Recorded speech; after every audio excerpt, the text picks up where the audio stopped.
नमस्कार, जय जोहार। क्या आप भी गवर्नमेंट एग्जाम्स की तैयारी करना चाहते हैं? क्या आप भी मेमोरी टेक्निक्स और ट्रिक्स के जरिए बहुत ही कम समय में स्मार्ट स्टडी करना चाहते हैं? क्या आप चाहते हैं कि सीजी व्यापम टॉपर आपको पढ़ाए?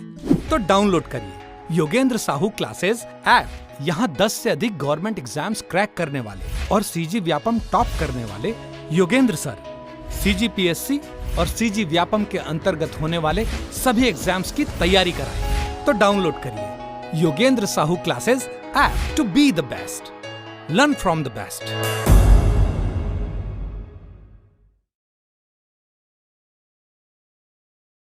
कोई भी सपना साकार करने के लिए सबसे जरूरी है सही कोच का होना। चुनिए Yogendra Sahu classes first rank को और करे अपने सीजी व्यापम CGPSC का सपना साकार। Download the app now. नमस्कार दोस्तों, स्वागत है आपका योगेंद्र साहू ऑनलाइन क्लासेस में। तो आज की क्लास में हम चर्चा करेंगे छत्तीसगढ़ भूगोल के टॉप 20 MCQ पर। यह हमारी सभी परीक्षाओं के लिए बहुत ही महत्वपूर्ण पोर्शन है छत्तीसगढ़ GS का। तो बिना समय गंवाए अब प्रश्न देखते हैं। पहला, छत्तीसगढ़ में पाठ प्रदेश का क्रम पूर्व से पश्चिम की ओर क्या होगा? यहाँ पूछ रहे हैं पूर्व से पश्चिम की ओर पाठ का क्रम क्या होगा। तो छत्तीसगढ़ में जो पाठ प्रदेश है वो कौन सी ओर स्थित है? तो इसको रफ मैप बनाकर हम लोग देख लेते हैं।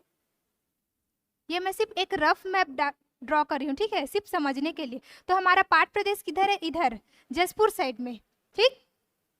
तो यहाँ पूर्व से पश्चिम की ओर आना है, तो पूर्व दिशा कौन सा होगा? ये पूर्व होगा और पश्चिम कौन सा होगा? इस साइड होगा। ओके, तो दे दिया है पहला जारंग पाठ, जसपुर पाठ, जमीर पाठ और मैन पाठ। तो पाठ प्रदेश जो है वो जसपुर जिला से बलरामपुर जिला और सरगुजा के मैन पाठ तक विस्तृत है। तो यहाँ हम लोग को पूर्व से पश्चिम की ओर जमाना है। तो सबसे पहले जो पूर्व में है वो है यहाँ पर जमीर पाठ, ठीक है, जमीर पाठ। जमीर पाठ के आगे और आएंगे तो हमको मिलता है जारंग पाठ, यहाँ पर जारंग पाठ। उसके और हम लोग आगे आएंगे तो हम लोग को मिलेगा जसपुर पाठ, ठीक है। और थोड़ा सा आगे आएंगे यहाँ पर तो हम लोग को मिलेगा मैन पाठ, ठीक। तो क्रम कौन सा हो गया? जमीर पाठ, जारंग पाठ, फिर जसपुर पाठ, उसके बाद मैन पाठ। हम लोग को कौन से दिशा में जा रहे हैं? हम लोग पूर्व से पश्चिम दिशा की ओर जा रहे हैं। तो इस हिसाब से ऑप्शन ए जो है हमारा राइट आंसर है, ठीक है। पहले थर्ड आएगा जमीर पाठ, फिर आएगा जारंग पाठ, फिर जसपुर पाठ, फिर मैन पाठ। अगर यही आपको अगर क्रम उल्टा पूछ देता, पश्चिम से पूर्व की ओर जमाइए बोल देता, तो आंसर क्या होता?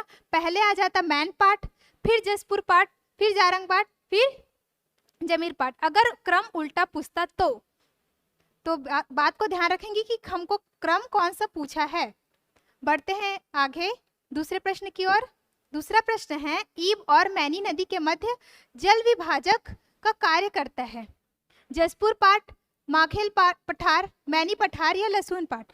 तो जल विभाजक होता क्या है?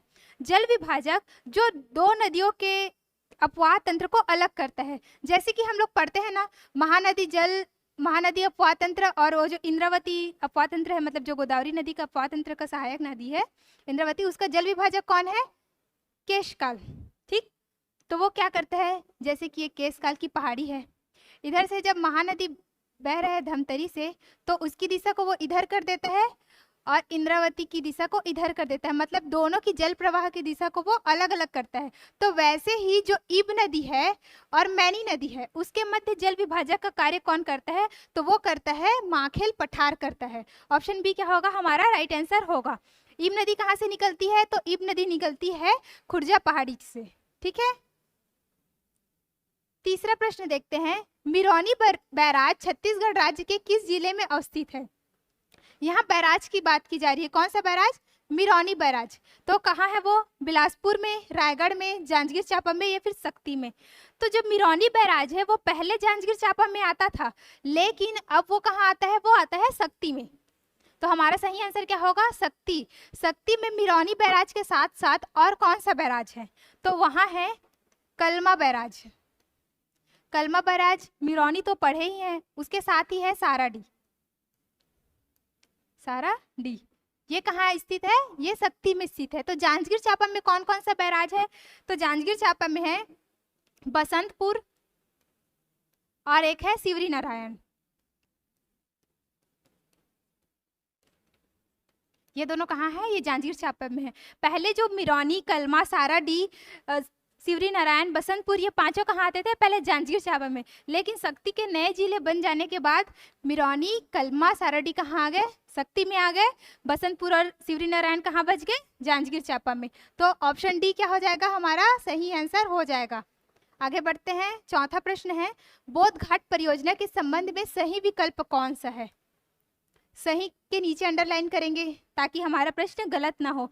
अधिकतर हम लोग परीक्षा में क्या करते हैं, सही क्या है, सही नहीं है, इसको अच्छे से हम लोग ध्यान नहीं देते, जिससे क्या होता है, हमारा प्रश्न गलत हो जाता है। तो हमारे प्रश्न में क्या पूछा है? सही विकल्प कौन सा है इसके बारे में। पहला कथन दिया है, यह इंद्रावती नदी पर चलाई जा रही परियोजना है। दूसरा दिया है, इसकी सिंचाई क्षमता 3,66,580 हेक्टेयर है। तीसरा कथन दिया है, कुल 359 ग्राम इससे लाभान्वित होंगे। और चौथा है, दंतेवाड़ा, सुकमा, बस्तर इससे लाभान्वित जिले होंगे। तो देख लेते हैं चारों कथन में सही कौन सा है। तो ये सबसे पहला वाला कथन तो सही है कि ये इंद्रावती नदी में चलाया जा रहा है, नो डाउट इस पर, ठीक है।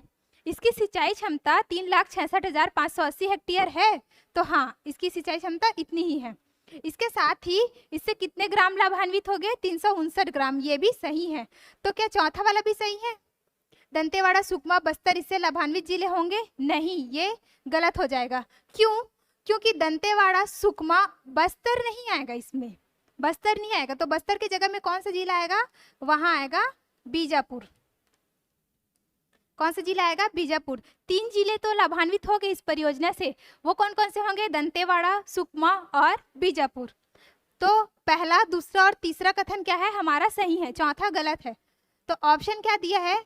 ऑप्शन ए है ए 1, ऑप्शन बी है 1 2, ऑप्शन सी है 1 2 3, ऑप्शन डी है 1 2 3 4। तो चौथा कथन तो हमारा गलत था, तो ऑप्शन सी क्या हो जाएगा? हमारा सही उत्तर हो जाएगा, 1 2 3। पांचवा प्रश्न देखते हैं। मुत्ते खड़का जलप्रपात किस जिले में अवस्थित है? ऑप्शन दिया है कोंडागांव, कांकेर, नारायणपुर और बीजापुर। तो यहाँ जलप्रपात कहाँ है, कौन से जिले में है, ये पूछा है। तो मुत्ते खड़का जलप्रपात है कोंडागांव में। कहाँ है? कोंडागांव में। इसके साथ ही मुत्ते खड़का जो जलप्रपात है उसको क्या कहा जाता है? इसको कुएं मारी डोंगरी भी बोलते हैं। क्या बोलते हैं? कुएं मारी डोंगरी।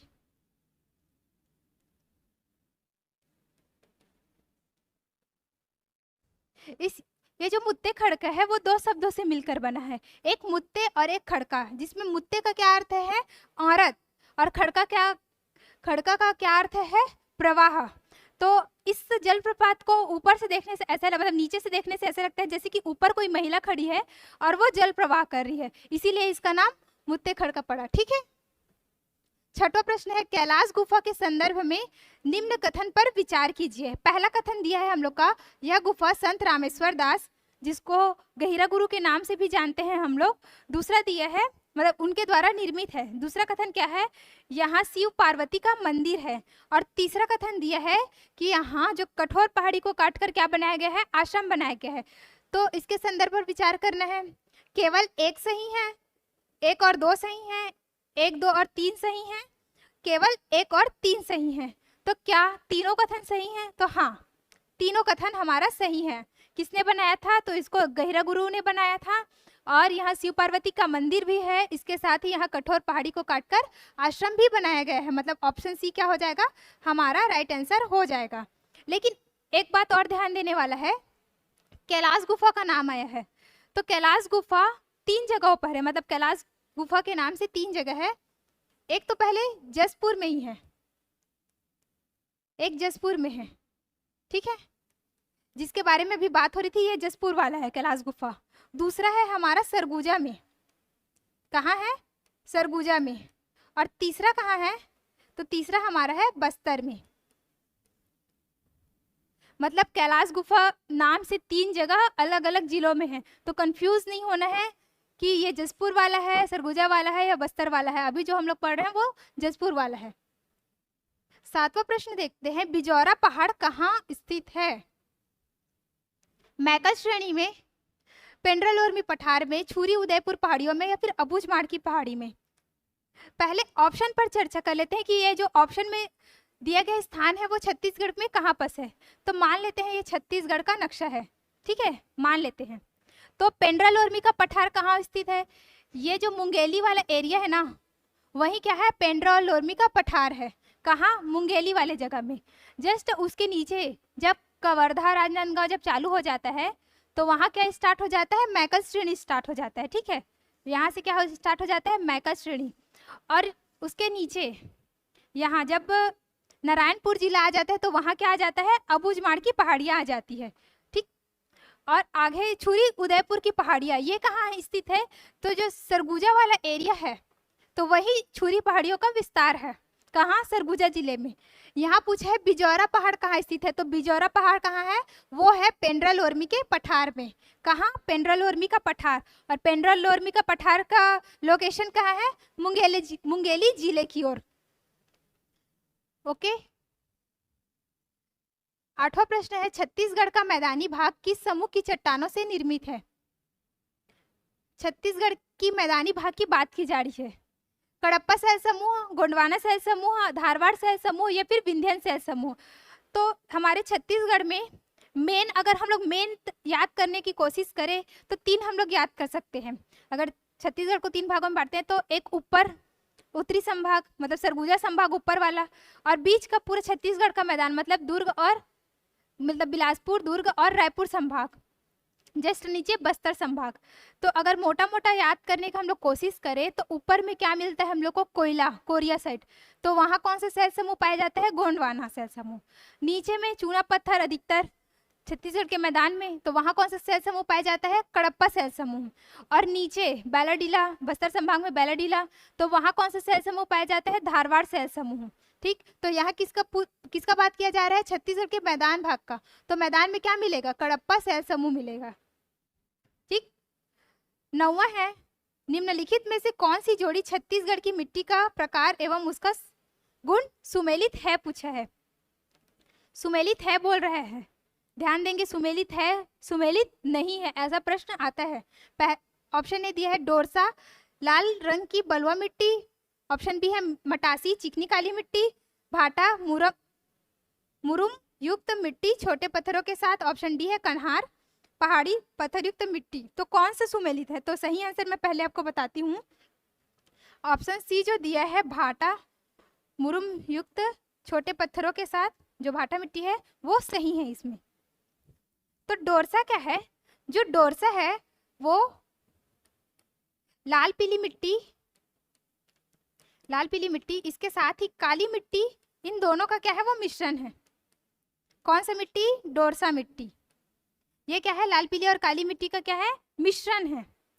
मटासी क्या है? लाल पीली मिट्टी को ही मटासी मिट्टी के नाम से जाना जाता है। जो ये मटासी मिट्टी है, छत्तीसगढ़ में इसका प्रतिशत 50% लगभग या फिर उससे ज्यादा भी है।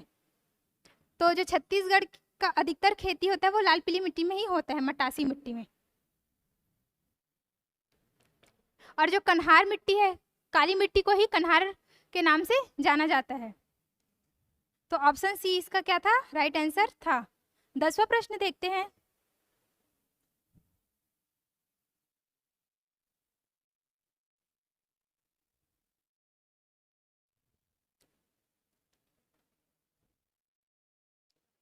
ये हमारे आगामी परीक्षा, महिला पर्यवेक्षक, हॉस्टल वार्डन, इन सभी में छत्तीसगढ़ का भूगोल काम आएगा, क्योंकि ये छत्तीसगढ़ जीएस का बहुत ही महत्वपूर्ण पोर्शन है।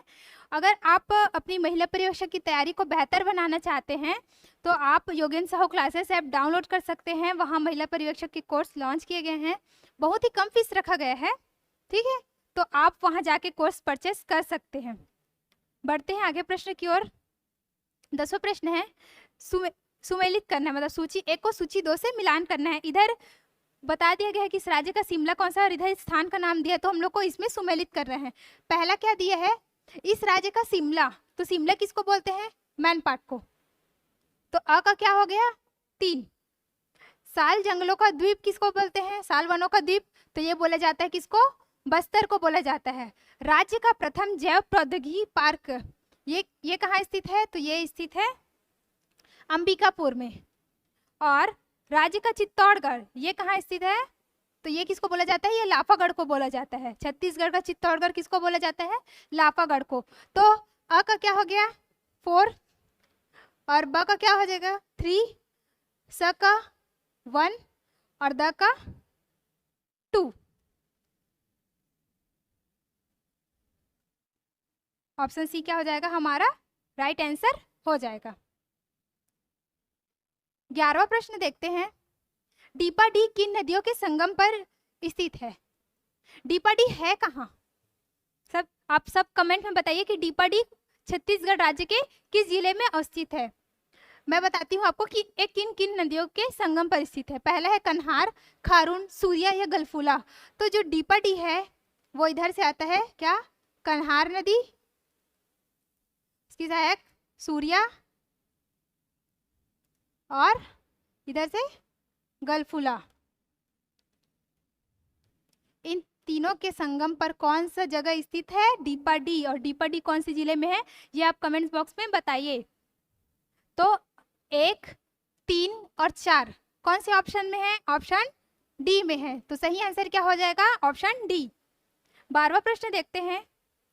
प्रधानमंत्री कृषि सिंचाई योजना के अंतर्गत छत्तीसगढ़ में कौन सी सिंचाई परियोजना शामिल नहीं है, पूछा है।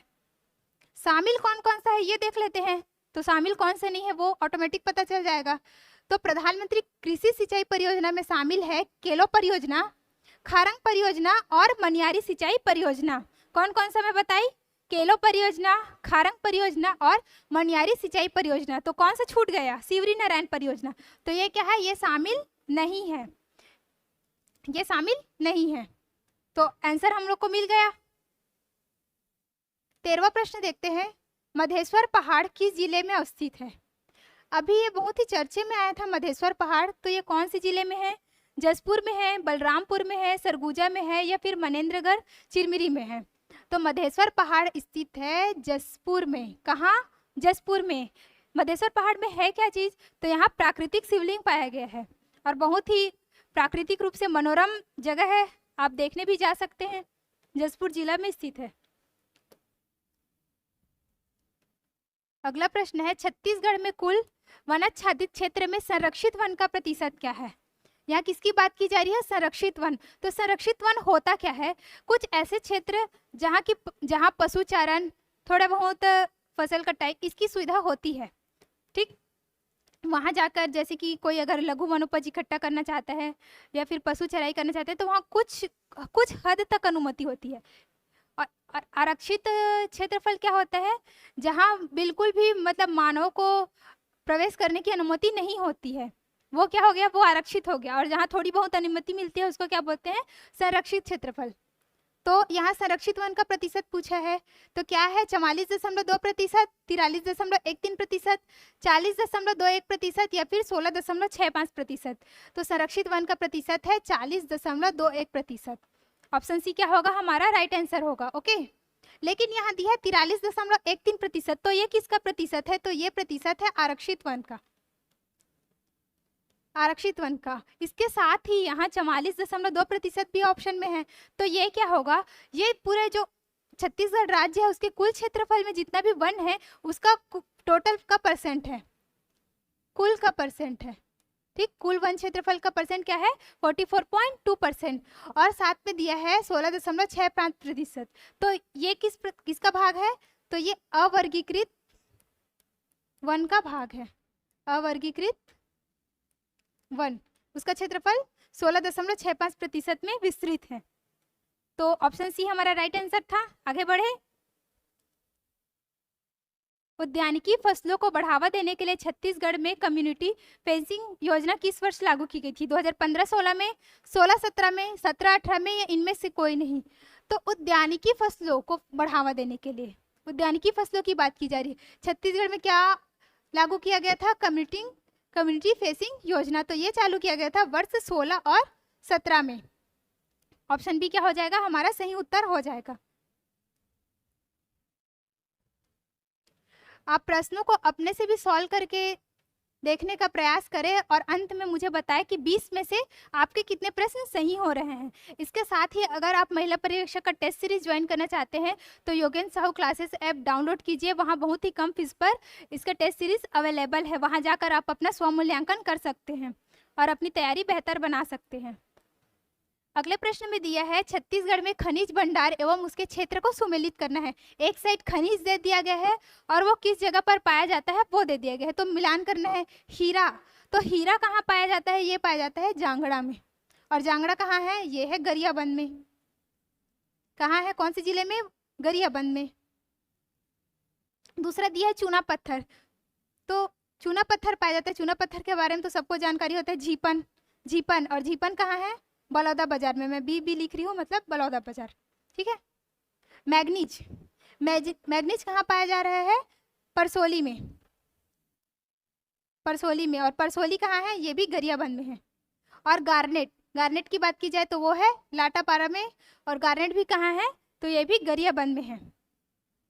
तो अ का क्या हो गया? अ का 2, चूना पत्थर का 3, मतलब ब का 3, मैग्नीज का 4 और गार्नेट का 1, मतलब ऑप्शन सी क्या होगा? हमारा सही उत्तर होगा। इसको क्वेश्चन पेपर में पहले आप ऐसे ही मिलान करके बना लेना, उसके बाद यहाँ ऑप्शन खोजना कि हमारा कौन कौन सा मिल रहा है। जरूरी नहीं कि आपको चारों का आंसर पता हो तभी ये क्वेश्चन बनेगा। अगर 2 का भी पता रहता है तो भी अधिकतर हमारा प्रश्न सॉल्व हो जाता है इससे। 17वां प्रश्न है कठिया पचरी चूना पत्थर क्षेत्र किस जिले में स्थित है? चूना पत्थर का नाम सुनते ही सबके मन में क्या, कौन सा जिला आता है? बलौदा बाजार, है ना।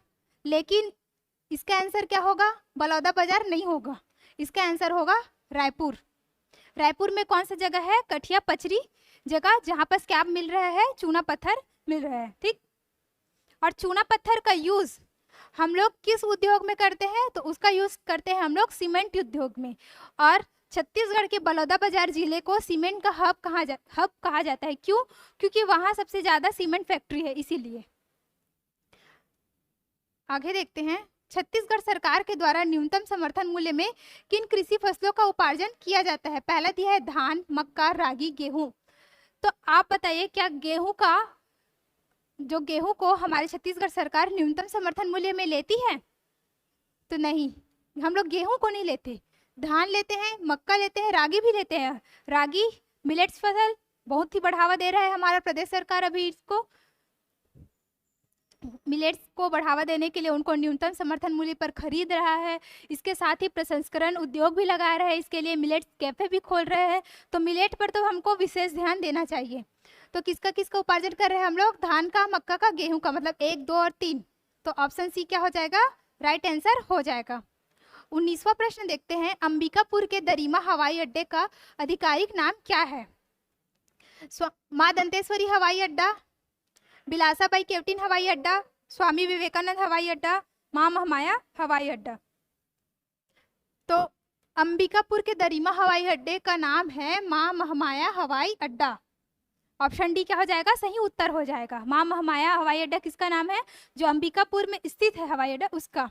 इसमें और नाम दिया माँ दंतेश्वरी हवाई अड्डा, तो ये कहाँ स्थित है? ये जगदलपुर का है। ऑप्शन बी में दिया है बिलासाबाई केवटिन, तो जो बिलासाबाई केवटिन के नाम पर कौन सा मतलब किसका नाम रखा गया है? बिलासपुर का। तो इनके नाम पर हवाई अड्डा भी कहाँ होगा? बिलासपुर में, है ना। और स्वामी विवेकानंद हवाई अड्डा, तो इसके बारे में तो सभी को जानकारी है। हमारे प्रदेश का एकमात्र अंतर्राष्ट्रीय हवाई अड्डा स्वामी विवेकानंद हवाई अड्डा कहाँ है? रायपुर में। अंतिम प्रश्न देखते हैं, छत्तीसगढ़ राज्य विद्युत मंडल की विद्युत उत्पादन क्षमता है। ऑप्शन दिया है 3424.7 मेगावाट, 2984.7 मेगावाट, 1980 मेगावाट या फिर 2840 मेगावाट।